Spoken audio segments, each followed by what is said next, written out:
여러분은 가족 간 어떤 내기까지 해보셨습니까? 가족 간에 간혹 또 좋은 날에 내기라는 것을 하는데요. 뭐 심부름 내기 뭐 이런 건 자주 있을 것 같기도 하고, 설거지 내기 이거 치열할 수 있어요. 설거지를 누가 할 것이냐. 왜냐하면 우리는 설거지 하기를 너무 좋아하니까 서로 하고 싶어서 이기려고 하실 텐데, 또 뭐 치킨 내기 혹은 딱밤 한 대만 뭐 이러면서 또 손목 맞기 이런 형태의 내기를 해보셨던 적이 있을 겁니다. 그 종목으로는 손쉬운 가위바위보가 가위바위보로 결정하는 경우도 있고요. 동전 앞뒤면으로 이렇게 승부를 가려 보기도 하고요. 카드 게임이나 또 젊은 친구들은 보드 게임 좋아하고, 우리는 전통적으로 고스톱을 또 이제 즐겨하는 그런 부분도 없지 않아 있습니다. 대부분 재미와 오락 차원에서 화목을 위해서 시작을 해요. 원래 시작은 그래요. 재미를 위해서, 화목을 위해서, 웃으려고 이렇게 시작은 하지만 물론 싸우고 안 좋게 끝나는 경우도 간혹 있기도 하죠. 저는 오늘 이런 생각을 좀 해봐요. 하나님과 내기는 가능한 것인가? 여러분 어떻게 생각하세요? 하나님과의 내기가 가능한가라는 생각을 좀 해보게 돼요. 어떤 때 하나님과 내기를 하게 될까? 여러분 어느 때 하나님과 내기를 해보셨습니까? 원래 그 승부의 세계는 냉혹하잖아요. 그 승부는 일단은 그 게임을 하면 이겨야 되죠. 스포츠 경기를 하면 이겨야 되고, 승부의 세계는 냉정한 편인데 하나님과의 내기가 가능한가, 이런 생각도 해보게 됩니다. 오늘 이사야 말씀에 아주 독특한 상황이 벌어져요. 독특한 그러한 사건이 오늘 펼쳐지는데, 오늘 이 말씀을 통해서 우리 한번 신앙을 돌아보는 그런 시간을 가져보려고 합니다. 히스기야 14년 때의 일이 계속 반복되어 있다는 것을 느낌을 받으시면 좋을 것 같은데, 이사야를 읽다 보면 지금 굉장히 많은 영역에 히스기야 14년이 지금 계속 문제가 되고 있어요. 히스기야 14년 때 아수르 사네립이 침략해 옵니다. 북쪽에 있었던 큰 나라였던 아수르가 유다를 침략해 오게 됩니다. 이미 아수르는 유다의 모든 견고한 성읍을 다 쳤대요. 그리고 그 숫자를 46개의 성이라고도 명시하고 있습니다. 이제 예루살렘 성 하나 남았어요. 유다가 다 점령이 되고 예루살렘 성 하나가 남았는데, 예루살렘 성으로 진격하기 전에 항복을 종용하기 위해서 랍사게라는 사신을 보내요. 아수르에서 랍사게가 이렇게 사신으로 예루살렘에 당도하게 됩니다. 고도의 심리전을 펼치고 있는 그런 장면이죠. 랍사게가 와서 고도의 심리전을 예루살렘을 향해서 그렇게 펼치고 있는 것을 보게 됩니다. 지금 아수르 대군과 예루살렘의 거리는 45km, 거리가 45km라고 한다면 이틀이면 아수르의 대군이 예루살렘에 당도하게 되어지는 그 정도 거리가 될 겁니다. 랍사게가 먼저 와서 교만한 말을 쏟아놓게 되죠. 마치 자신이 온 땅의 주인인 것처럼, 그러니까 랍사게의 말을 잘 들어보면 자신이 온 땅의 주인인 것처럼 그렇게 히스기야를 책망하고 있는 말들을 쏟아놓습니다. 네가 믿는 것이 무엇이냐, 이 말이 들려와요. 네가 믿는 것이 무엇이냐. 오늘 5절에 이렇게 표현되어 있습니다. 5절입니다. 내가 말하노니 내가 좋게 싸울 계략과 용맹이 있노라 함은 입술에 붙은 말뿐이니라. 내가 이제 누구를 믿고 나를 반역하느냐. 지금 랍사게의 말을 잘 들어보시면 이 모든 사단, 이 전쟁이 나고 수많은 국토가 짓밟힌 이 모든 사단은 히스기야의 반역 때문이다라고 책임을 묻고 있는 거예요. 왜 이런 사단이 났어요? 히스기야가 반역했기 때문이라는 뜻입니다. 지혜도 없고 용맹도 없고 군대도 없으면서 입만 살아서, 이런 얘기 나오잖아요. 입만 살아서 감히 뭘 믿고 까부느냐라고 지적하죠. 그런데 랍사게의 말, 오늘 랍사게가 했었던 이 말이 맞는 말인가요? 틀린 말이죠. 왜 틀렸다고 말씀을 드리냐면 히스기야는 믿는 바가 있었거든요. 아무 대책 없이 그냥 이렇게 한 게 아니에요. 반역한 게 아니에요. 히스기야는 믿는 바가 있었다. 이거는 우리는 염두에 두어야 돼요. 히스기야는 믿는 바가 있었다. 자기에게 있는 지혜를 믿었던 거 아니에요. 자기에게 용맹했기 때문에 아니에요. 크고 강한 군대 얘기를 하고자 하는 것이 아니에요. 히스기야는 먼저 애굽을 믿었죠. 우리가 생각하는 그 답 아니고요. 히스기야는 애굽을 철저하게 먼저 믿었습니다. 애굽만이 구원과 생명이라고 생각했어요. 유다가 살 수 있는 길은 오직 애굽뿐이다라고 이것을 포기하지 않고 있음을 보게 돼요. 그래서 비밀이 맹약을 맺잖아요. 애굽과 비밀이 맹약을 맺고자 많은 예물과 사신을 보냈지 않습니까? 우리가 지난번에 살펴보았던 그 내용의 일부죠. 이것을 아수르의 랍사게가 조롱하는 거예요. 애굽에 조공을 보낸 것을 또 사신을 보낸 것을 랍사게가 이렇게 조롱합니다. 6절입니다. 보라, 내가 애굽을 믿는도다. 그것은 상한 갈대 지팡이와 같은 것이라. 사람이 그것을 의지하면 손이 찔리리니 애굽 왕 바로는 그를 믿는 모든 자에게 이와 같으니라. 랍사게가 그 사실을 알고 조롱하는 겁니다. 그런데 이 랍사게의 말을 가만히 보면 참 신기하게도 닮았어요. 뭔가 랍사게의 말이 뭘 닮았는지 여러분 혹시 눈치채셨습니까? 이사야가 예언하고 책망했던 말을 딱 닮았어요. 이게 랍사게의 말이에요? 이사야의 선지자의 말이에요? 구분이 안 가요. 이사야의 예언을 딱 닮았단 말이에요. 랍사게가 했었던 말이. 이사야가 그동안 어떤 예언을 했습니까? 애굽을 의지하지 마십시오. 근데 지금 오늘 랍사게가 그런 얘기를 해요. 애굽을 의지하느냐? 랍사게는 마치 이사야가 예언하고 책망했을 법한 말을 그대로 차용합니다. 이게 말씀을 차용한다는 게 이런 거예요. 이사야가 예언했을 것 같은 그 말 그대로를 랍사게가 차용해서 가져와서 자신이 사용을 해요. 상한 갈대 지팡이를 손에 잡으면 손에 찢어지죠. 갈대 지팡이는 찢어진 갈대 지팡이를 손으로 잡고 힘을 주면 힘을 줄수록 손을 찢어질 수밖에 없을 겁니다. 애굽을 믿고 반역했다면 큰 오산이다. 이거를 지적하죠. 랍사게는. 너희가 애굽을 믿었느냐? 그런데 그것은 갈대 지팡이일 뿐이고 의지할수록 너희는 더 큰 상함을 입을 것이다 라고 조롱했죠. 실제로 애굽은 유다를 배신하고 돕지 않아요. 유다가 다급해서 사신을 파견했지만 애굽은 배신하고 돕지 않아요. 오히려 유다를 공경에 빠뜨리는 역할을 하죠. 애굽은 유다를 공경에 빠뜨려요. 자신의 정치적인 이득을 위해서만 철저하게 계산하지 유다를 도운 게 아니거든요. 애초에 믿을 게 못됐던 거죠. 하지만 유다는 그럴 리가 없다며. 유다의 마음은 한결같아요. 그럴 리가 없다며 애굽을 바라보며 도움을 기대하고 의지하죠. 또 하나 히스기야가 믿는 바가 있어요. 그러니까 두 가지를 믿었는데 하나는 애굽이었고요. 애굽은 끝났어요. 두 번째 히스기야가 믿는 것 7절에 힌트가 나옵니다. 7절입니다. 혹시 내가 내게 이르기를 우리는 우리 하나님 여호와를 신뢰하노라 하리라마는 앞쪽만 읽었습니다. 랍사게가 조롱하는 말 속에 히스기야가 무엇을 의지했는지가 힌트가 나오죠. 그러니까 랍사게가 조롱하는 말들 가운데 히스기야가 무엇을 의지했겠구나라는 것을 알 수 있는 그런 대목이 나온다는 거예요. 랍사게가 뭐라고 얘기하죠? 너희가 설마 여호와를 의지하느냐? 그러니까 설마를 써요. 설마 여호와를 의지한다고 얘기할 거냐? 라는 거예요. 이게 랍사게 어떤 생각을 가지고 있냐면 제정신이냐? 너희가 지금 제정신이냐? 이 얘기인 거잖아요. 아수르 왕과 내기를 해보자는 거예요. 이게 내기를 걸어요.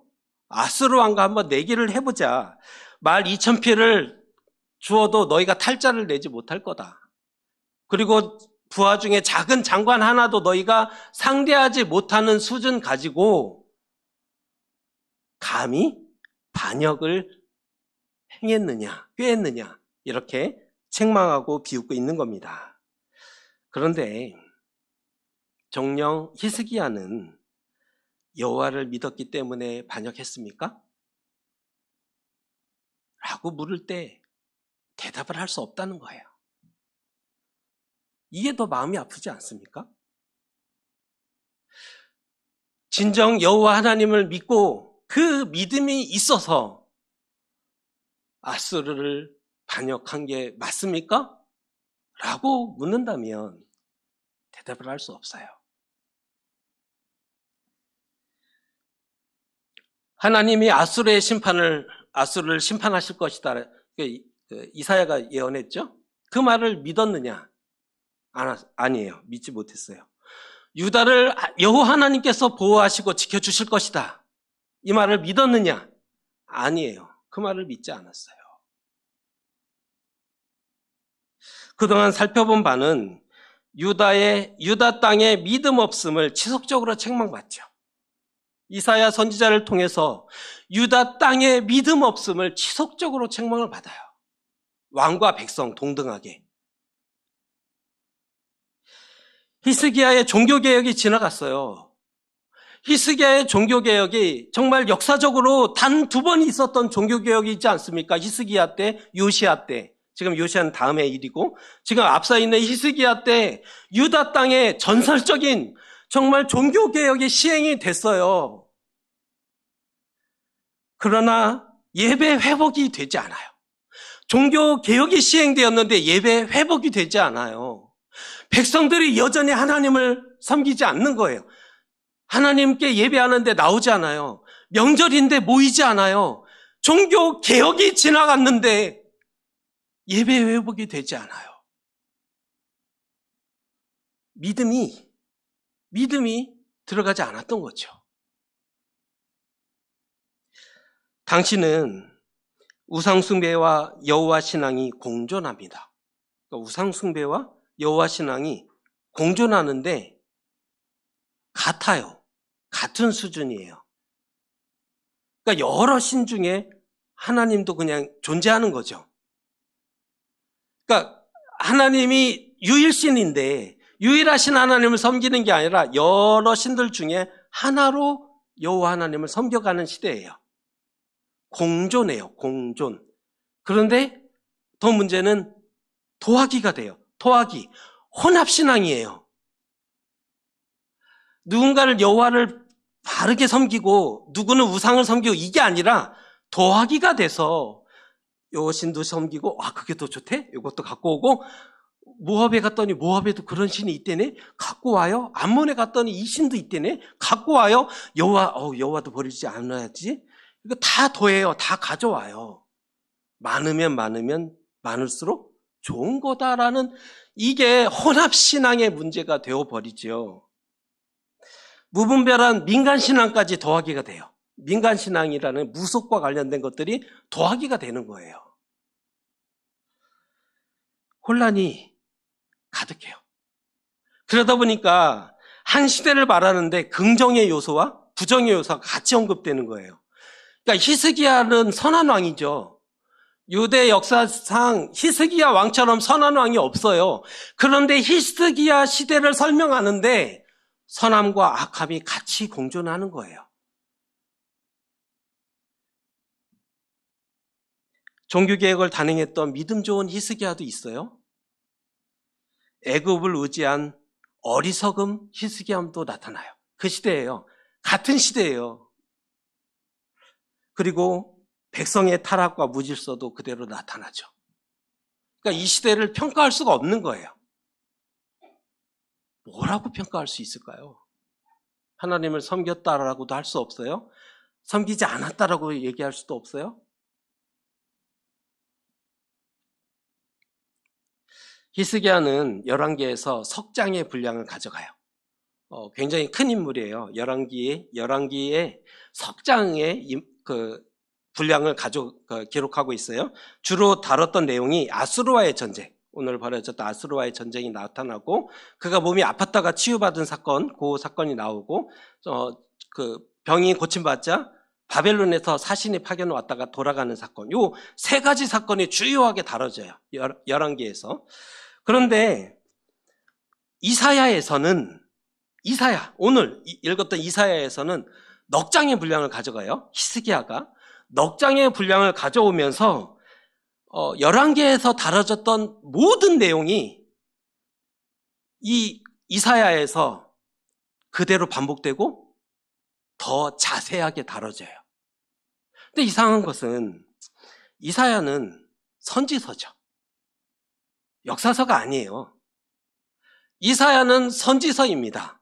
선지서는 하나님의 말씀을 듣고 그 백성들에게 대언하는 그 말씀 모음이 선지서죠. 왕의 역사를 가져와다가 그대로 기록하고 거기에다가 열왕기가 기록하지 않은 내용까지 세세하게 적는 책이 아니죠. 선지서는 하나님의 말씀을 듣고 백성에게 선포하는 이 말씀집이지 역사서가 아니거든요. 그런데 역사서도 아닌데 유독 히스기야의 모든 역사를 다 가져와서 이사야가 다 담아내고 있어요. 다른 왕은 그러지 않아요. 다른 왕은 이사야에서는 그냥 단편적인 부분만 다뤄요. 그러나 히스기야는 일생 전체를 다 가져옵니다. 이유가 있죠. 이건 의도적인 거예요. 이유가 있어요. 어떤 이유냐면 이사야에게는 히스기야가 생애 마지막 왕이에요. 이거 특별함이 있는 거예요. 이사야에게는 히스기야가 생애 마지막 왕이에요. 4명의 왕을 거쳤는데 마지막 왕이라는 거예요. 이미 1번, 2번, 3번은 다 지나갔어요. 놓쳤어요. 그리고 4번 마지막 왕이에요. 선지자가 먼저 죽죠. 왕보다, 히스기야보다 선지자가 먼저 죽어요. 만일 그 마음으로 지금 이사야 선지자가 므낫세 왕 때를 살았다면 왕을 향해, 므낫세는 남북왕조를 통틀어서 가장 악한 왕이잖아요. 므낫세 왕 때 이사야가 살았다면 이사야는 므낫세 왕 앞에 나가서 왕의 회개를 요청하고 선포했을 거예요. 요시야 왕 때를 만약에 이사야가 살았다면, 이사야가 요시야 왕 때 그 기간에 선포했던 선지자였다면 말씀대로 회복할 것과, 신명기 그 말씀을, 율법서 말씀을 듣고 지금 요시야가 종교개혁을 했잖아요. 더 응원했을 거예요. 잘했다. 왕이시여 잘하셨습니다. 이 나라가 하나님의 말씀대로 바로 세워져야 합니다. 아마 외쳤을 것이고, 그가 무기또 전쟁에 나갔을 때 이사야는 온몸으로 막았을 거예요. 왕이시여 출전하시면 안 됩니다.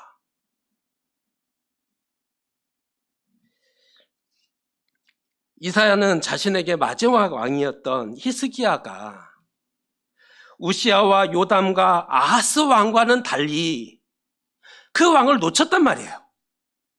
지금 그 이사야는 40년 이상을 예언했던 선지자거든요. 4명의 왕을 거쳤다 그랬어요. 우시야와 요담과 아하스 왕과는 달리 하나님을 신뢰하고 의지하기를 열망합니다. 히스기야가 하나님을 의지하기를, 이 백성을 하나님께 돌이켜서 거룩한 백성으로 다시 만들어 놓기를 그렇게 열망했던 선지자가 이사야입니다. 그 동기를 가지고 이사야가 각성해요. 각성하고 나니까 이사야의 넘치는 예언이 그 땅에 쏟아지는 거예요. 히스기야 때. 이사야의 넘치는 예언이 히스기야 때 유다 땅을 향해, 왕을 향해 쏟아내고 있는 장면입니다. 땅을 덮어요, 이사야의 예언이. 그리고 그 땅을 덮었던 말씀이 더 멀리 전해져서 아수르의 랍사게의 귀까지 들려져요. 유다 땅을 덮었던 그 예언의 말씀이 더 멀리 퍼져서 아수르 땅의 랍사게의 귀까지 들려졌던 거죠. 아수르가 생각하기를 이사야는 아수르를 위해서 활동하는 사람이다라고 오해하기 충분해요. 아수르 입장에서 봤을 때 이사야는 이 사람은 아수르를 위해서 일하는 사람이다 라고 생각하기에 충분했다는 거예요. 그의 말이 뭐예요? 애굽을 의지하지 말라. 그리고 유다를 심판하기 위해서 북쪽에 한 나라를 세웠고 그 나라를 통해 유다 땅을 심판하리라. 누가 예언했어요? 이사야가. 북쪽에 있는 나라는 우리인데, 아수르? 아수르가 생각하기에 이사야는 정말 굉장한 인물입니다. 자국의 어떠한 선전선동가보다 훌륭해요. 넘버원이에요. 자국의 어떤 선전선동가도 이사야처럼 못했거든요. 그런데 이사야는 40년이 넘도록 유다 땅, 온 땅을 돌아다니면서 이 예언을 하는 거예요. 애굽을 의지하지 마시라. 북쪽에 있는 땅은 그 나라를 불러다가 여호와께서 이 땅을 치실 것이다. 회개하지 아니하면 북쪽에 있는 나라를 불러다가 이 땅을 칠 것이다. 이렇게 예언했지 않습니까? 목숨 걸고 예언하고 다녀요. 40년간. 이 공로가 대단한 거죠. 아수르 입장에서는 할 수 있다면 상이라도 포상금이라도 좀 넉넉하게 보내줄 판입니다.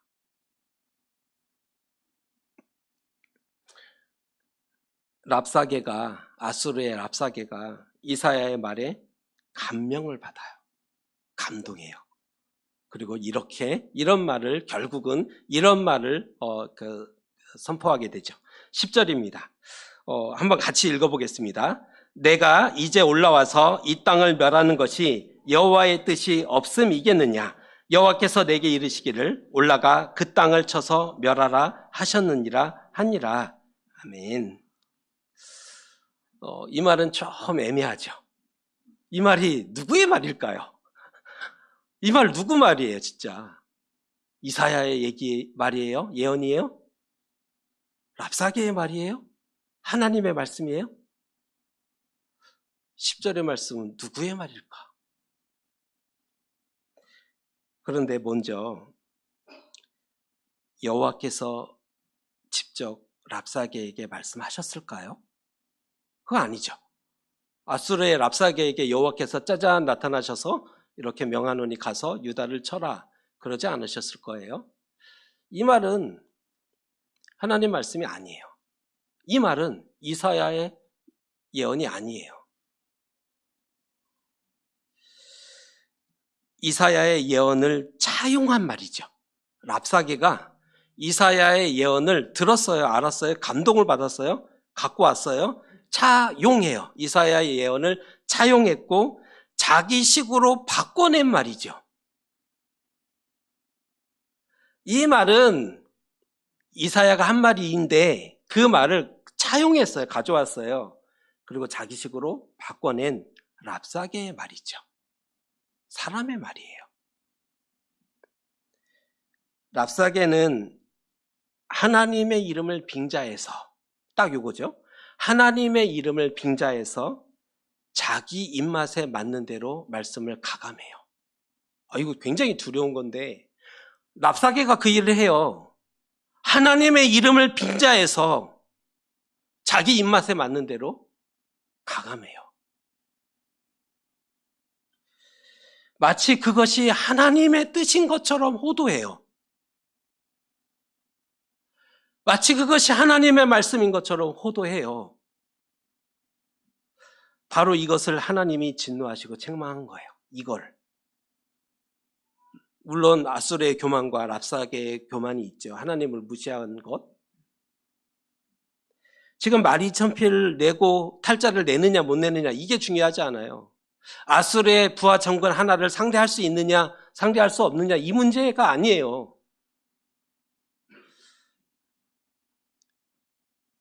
하나님의 말씀을 차용합니다. 내게 이미 졌어요. 내게 이미 졌어요. 이 내기는 성사되지 못해요. 하나님이 그날 천사를 아수르의 진영에 보냈고 우리가 아는 대로 18만 5천 명이 죽임을 당해요. 히스기야가 의롭고 거룩했기 때문에 구원한 거 아니죠. 유다에 의인이 많아서 구원했다 그런 얘기를 하는 거 아니에요. 그거는 아니니까. 아수르가 악하고 하나님을 모욕했기 때문에 아수르의 악함이고 하나님을 모욕했기 때문에 하나님 스스로가 구원해 내신 거죠. 하나님 스스로가 구원하신 겁니다. 말씀을 차용하고 가감하는 건 위험해요. 말씀을 차용하는 걸 쉽게 생각하시면 안 돼요. 굉장히 위험한 겁니다. 많이 아는 것 같아. 맞아요. 알 수도 있죠. 또 누군가를 가르칠 수도 있어요. 아니까 가르칠 수도 있어요. 하지만 믿음과 신뢰 없이 그 말을 사용하면, 말씀을 사용하면 그 속에 열매와 생명을 기대할 수가 없어요. 이 하나님의 말씀을 닮았다고 해서 열매와 생명을 맺는 것이 아니에요. 믿음 없이, 바른 믿음 없이 이 말씀을 차용하게 되면 열매와 생명을 기대할 수 없는 거죠. 우리는 무엇을 위해서 말씀을 사용하는지 한 번은 생각해 보셔야 해요. 우리는 어떻게 말씀을 사용하고 있는가? 내 논리와 주장을 증명하기 위해서, 내가 틀리지 않았다는 것을 증명하기 위해서 말씀을 사용하는가? 이게 증빙이라 그러잖아요. 증빙을 삼는 거죠. 하나님의 말씀이 말씀이기 때문에가 아니라 내가 옳다는 것을 증명하기 위해서 증빙으로 갖고 오는 거죠. 이거 문제죠. 믿음 좋음을 드러내기 위한 도 있어요. 말씀을 어떻게 활용해요? 내 믿음을 좋다는 것을 증명하기 위해서. 또 말씀 많이 알잖아. 말씀 많이 암송하잖아. 그럴 땐 이런 말씀도 있어. 그러나 본인이 그것을 믿지 않고 얘기한다면 그것도 차용하는 것이 될 수 있고요. 하나님의 말씀을 수단으로 삼는 거죠.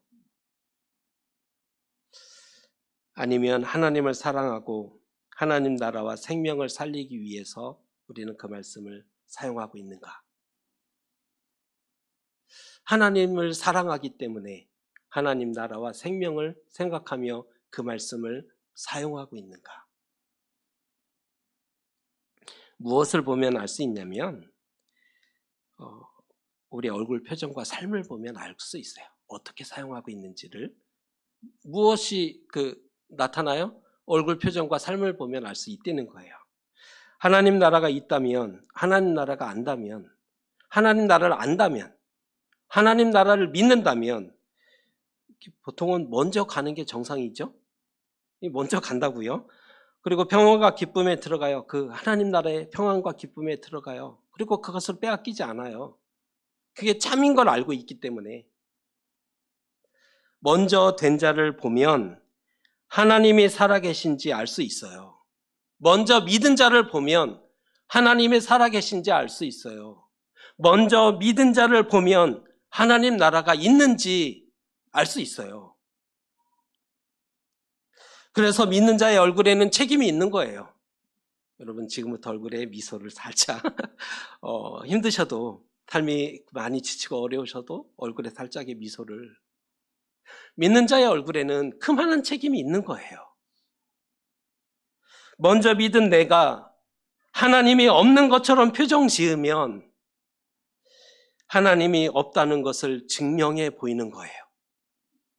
먼저 믿은 내가 하나님 없는 것처럼 표정을 짓고 살면 하나님이 없다는 그 증명을 해내는 거예요. 세상에 하나님 없다는 걸 보여주는 거죠. 먼저 믿은 내가 하나님 나라가 실제한다, 하나님 나라가 있다라는 그러한 삶을 살아내면 하나님 나라가 실제한다, 존재한다는 것을 세상에 증명하는 거고요. 먼저 믿는 자의 그 얼굴이 중요해요. 먼저 믿은 자의 삶이 그래서 중요해요. 우리의 얼굴이 하나님이 살아계신지를 증명하는 거고요. 우리의 삶이 하나님의 나라가 있는지를 증명하는 거예요. 이 땅에서 영원히 살 것처럼 살아가면서 하나님 나라가 있어요. 어디예요? 빵 하나도 물 위에 던져낼 줄 모르는 사람이 어디에 하나님 나라가 존재하는데요? 전도서에 보면 빵을 물 위에 던지래요. 빵이 물 위에 던지면 떠내려갈 텐데 무슨 누군가가 필요한 사람이 건져서 먹겠죠. 그게 하나님 나라의 원리인데 우리는 빵 하나도 물 위에 던질 줄을 몰라요. 단 한 번도 그런 삶을 선택한 적도 없고 살아낸 적도 없으면서 말은 하나님 나라가 어디에 하나님 나라가요? 어디에 우리의 삶 어디에 하나님 나라가? 우리의 얼굴 어디에 하나님 나라가? 우리의 얼굴 어디에 하나님의 살아계심이 보여진 게 있나요? 어렵죠. 어려워요. 삶이 굉장히 어려워요. 그래서 믿는 자는 정말 어려워요. 그럼에도 우리가 하나님을 믿는다면 하나님 나라가 적어도 다가온다는 것을 우리가 마음에 두고 있다면 우리의 얼굴에도 우리의 삶에도 하나님 나라의 흔적이 묻어나야 되지 않습니까? 모두를 하나님 나라로 살아라. 그거는 불가능하죠. 사람이 어떻게 하나님 나라를 이 땅에 완벽하게 살아낼 수 있겠어요? 그러나 적어도 우리의 삶에 열의 하나는 하나님의 살아계신 흔적은 있어야 되잖아요. 하나님 나라의 흔적이 우리의 삶에는 보여져야 되지 않습니까? 그것을 부탁드리는 겁니다. 하나님의 살아계심을 보이면 좋겠다. 열의 하나를, 열을 요구하지 않아요. 열의 하나를.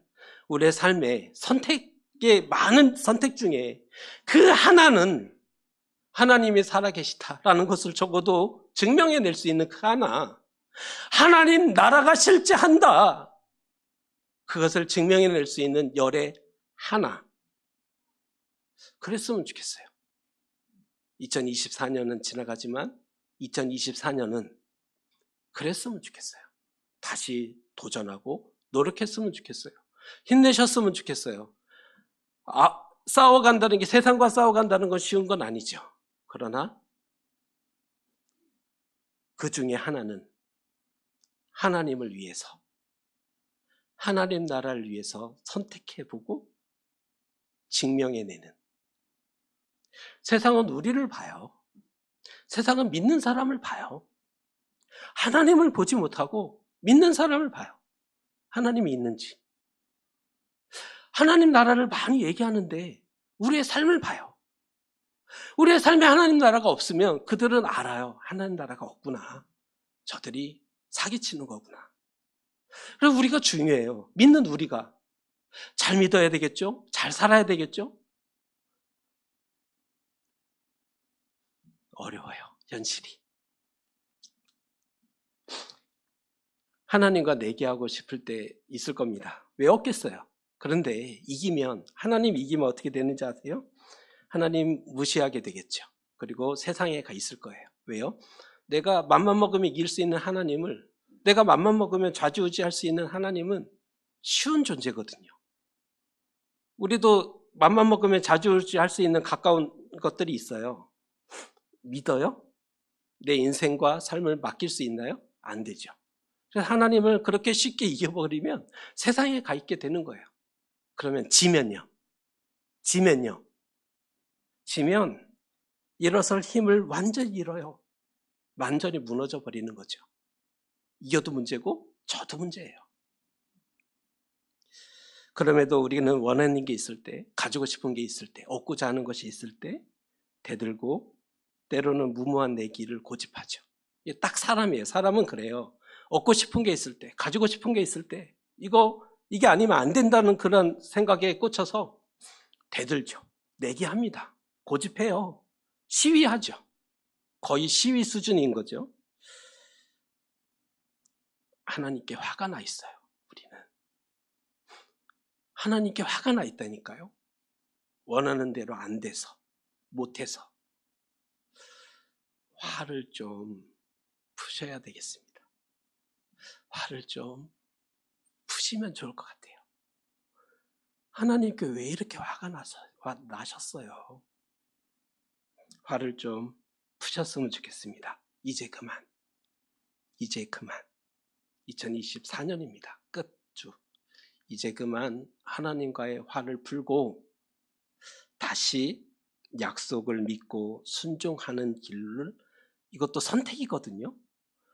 화를 푸는 것도 선택이고요. 선택해 볼 수 있다는 거. 지금까지 해봤으니까 그 선택도 잘 하셨는데 하나님께 화를 푸는 것도 선택하시고 말씀을 믿고 순종할 수 있는 그 선택도 한번 해보셔도 좋겠다 싶습니다. 내가 하려고 하지 말고 말씀이 나를 이끌게 하셨으면 좋겠어요. 말씀이 나를 변화시키게 하고 말씀이 나를 새롭게 하도록 기회를 드렸으면 좋겠어요. 그래서 2025년의 걸음은 하나님의 구원과 생명을 보는 우리의 밝은 길이 되셨으면 좋겠습니다. 우리의 길은 밝아졌으면 좋겠어요. 오늘보다 올해보다 더 좋은 내년과 내일로. 그래서 우리 말씀에 한번 기회를 내어 드려봅시다. 우리 좀 화만 내지 마시고, 화만 낸다고 답을 얻어낼 수는 없으니까 우리 한번 화를 내는 선택을 했다면 이제는 말씀에 맡겨보는 선택을 해서 2025년은 하나님의 구원과 생명을 좀 볼 수 있는 그런 복된 날로 걸어가시는 저 여러분 되시기를 주님의 이름으로 축복합니다. 기도하겠습니다. 사내립은 하나님을 우상과 같이 취급하고 모욕하였습니다. 말씀을 입맛대로 차용하고 바꾸기도 하였던 것을 보게 됩니다. 하나님의 말씀을 더하거나 빼는 것이 악함을 오늘 다시 생각하게 되었습니다. 말씀이